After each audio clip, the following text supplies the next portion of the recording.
नमो भगवते तस्मै कृष्णायादवत्कर्मणे रूपनाम विभेदेन जगत्कीर्ति यूयतः सच्चिदानन्दरूपाय विश्वोत्पत्त्यादिहेतवे तापत्रय विनाशाय श्रीकृष्णाय वयं नुमः।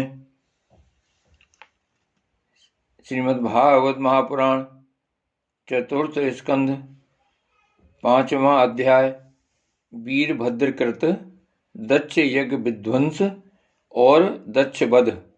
श्री मैत्री जी कहते हैं, महादेव जी ने जब देवऋषि नारद के मुख से सुना कि अपने पिता दक्ष से अपमानित होने के कारण देवी सती ने प्राण त्याग दिए हैं और उसकी यज्ञ वेदी से प्रकट हुए ऋभुओं ने उनके पार्षदों की सेना को मारकर भगा दिया है, तब उन्हें बड़ा ही क्रोध हुआ।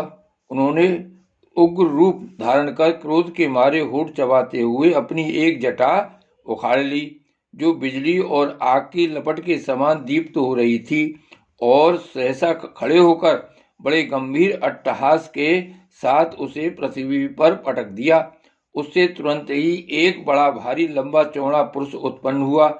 उसका शरीर इतना विशाल था कि वह स्वर्ग को स्पर्श कर रहा था। उसके 1000 भुजाएं थीं, मेघ के समान श्याम वर्ण था, सूर्य के समान जलते हुए 3 नेत्र थे, विकराल डालें थीं और अग्नि की ज्वालाओं के समान लाल लाल जटाएं थीं।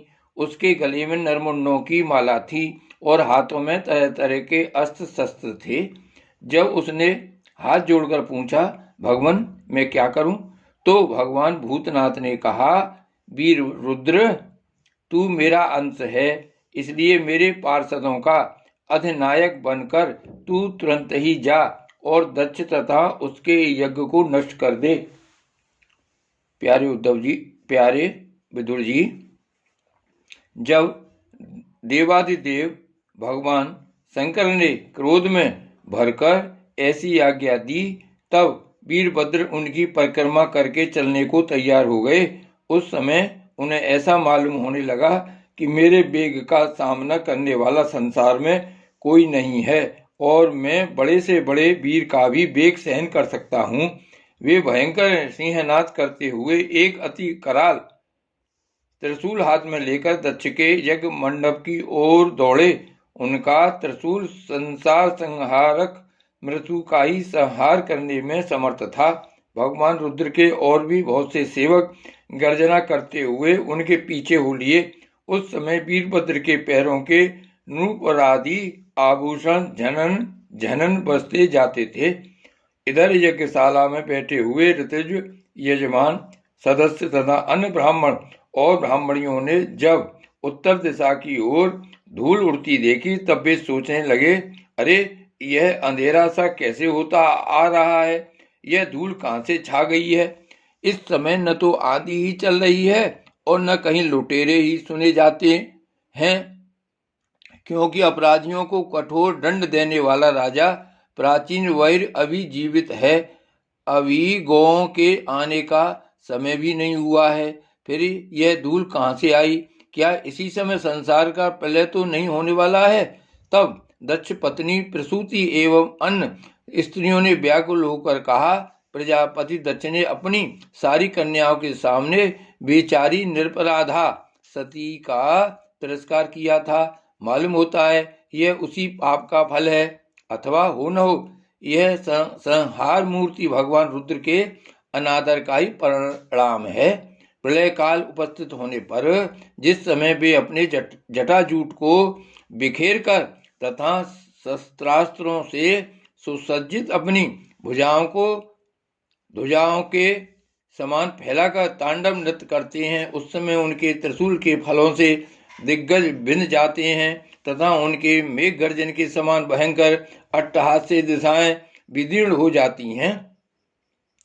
उस समय उनका तेज असह्य होता है।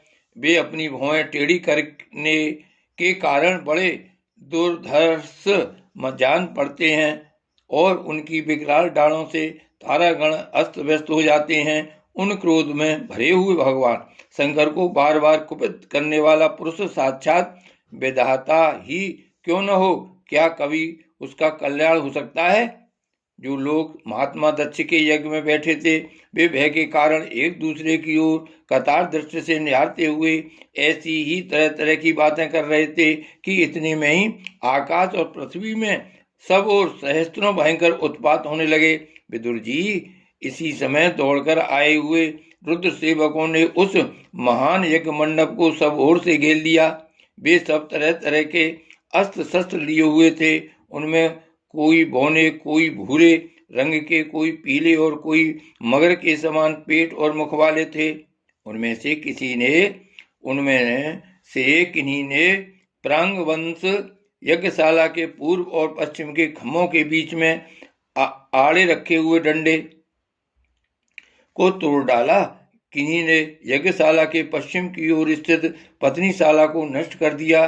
किन्हीं ने यज्ञशाला के सामने का सभा मंडप और मंडप के आगे उत्तर की ओर स्थित आग्निध्र शाला को तोड़ दिया। किन्हीं ने यजमान गृह और पाकशाला को तहस नहस कर डाला। किन्हीं ने यज्ञ के पात्र फोड़ दिए, किन्हीं ने अग्नियों को बुझा दिया, किन्हीं ने यज्ञ कुंडों में पेशाब कर दिया और किन्हीं ने वेदी की सीमा के सूत्रों को तोड़ डाला।